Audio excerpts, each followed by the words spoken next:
Welcome to Strong in the Broken Places. This is episode number 13, and today we're going to take a lighter note than we did yesterday. Yesterday's topic was pretty heavy, and because of just how serious it was. Today I want to reflect back on what I spoke on Friday about going back to Miami. So I went back to the prison for the first time, and that was an experience. The first thing we did on the way to Miami, we're only about 10 minutes out from the prison. There's a place called Mikasuki, and that's where I filmed my very first video. See, I had made the decision that I wanted to do these videos way before I even got out of prison. And I wasn't even 10 miles. I wasn't even 10 miles from the prison that we pulled over, and we were getting gas. We got something to drink. And I said, let's do the first video now. This is a good spot. Let's just go ahead and do this. So the decision had been made, and then at that point, it was just a matter of managing the decision. And that's what we have to do. We make decisions. We only make the decision one time, and then after that, we manage the decision. So we pass Mikasuki, and we go into the prison, and I spent the evening with the fellas. I spent the evening with guys I had just left the month before. I've only been out for a month now, and it was fantastic seeing the guys. We we hung out, we ate, we did the graduation ceremony, we introduced the families. The inmates' families were allowed to come in, so I met a bunch of people's families for the first time.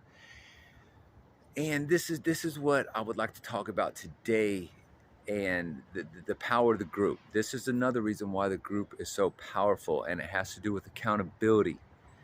On one hand, accountability sucks. No one likes to be held accountable. Accountability is just especially when I'm in my mess. I don't want to be held accountable. But I know that for successful living, if I plan to succeed in no matter any endeavor that I do, whatever goal I'm trying to accomplish in my relationships, in my career, in my personal health and fitness, in my spirituality, in whatever the case may be, I need to be held accountable. I need to hold myself accountable, and I need to have other people hold me accountable to that, to the standard of the group, to what I'm trying to accomplish. And let me talk about the group of fellas here, and why this accountability is so important is because they are depending on me to succeed. The program I just left, the CTP program I just left, has the lowest recidivism rate in the nation. As far as any prison program, as far as any standard you want to compare us to, we have the lowest recidivism rate in the nation. And there's a reason for that. And we buy into an accountability model, and everything is based on accountability. So the guys are depending on me to succeed just as much as I'm depending on me to succeed. And this is why, because I'm on parole. And had I not been released from prison, I probably could have done 20 more years in prison. I did 28, and that's not something I say lightly, because I would never want to do 20 more years in prison. But there's guys in the program that I just left that have been in prison. One guy I know specifically, he's been in 48 years. He was talking about it. He was talking about it Saturday night. He said, yeah, when he introduced himself and his family, he said, yeah, I'm so-and-so. I've been in prison for 48 years now.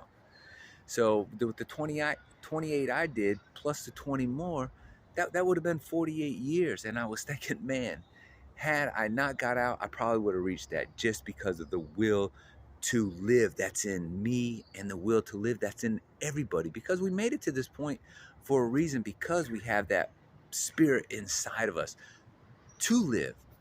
But I know this now that I'm out and I have a taste of freedom, and I know what it's like, and I've seen the other side now. I know I can never go back. I'd never want to go back to prison, and I never want to do anything to jeopardize me going back to prison. So I have to hold myself accountable. I have to be accountable.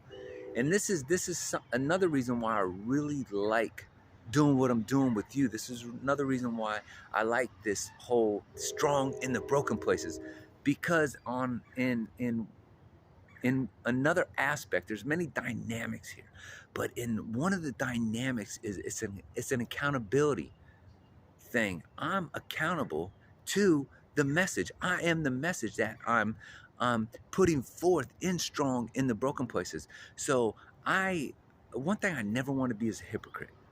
I never want to be a hypocrite. From this day forward, I am not going to be a hypocrite. So I have to be accountable.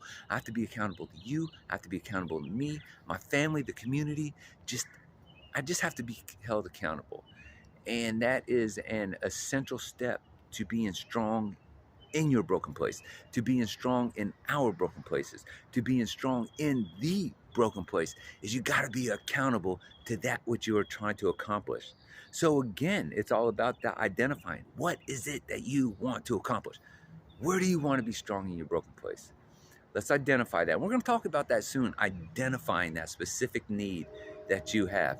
And until then, be strong in your broken place. Bye.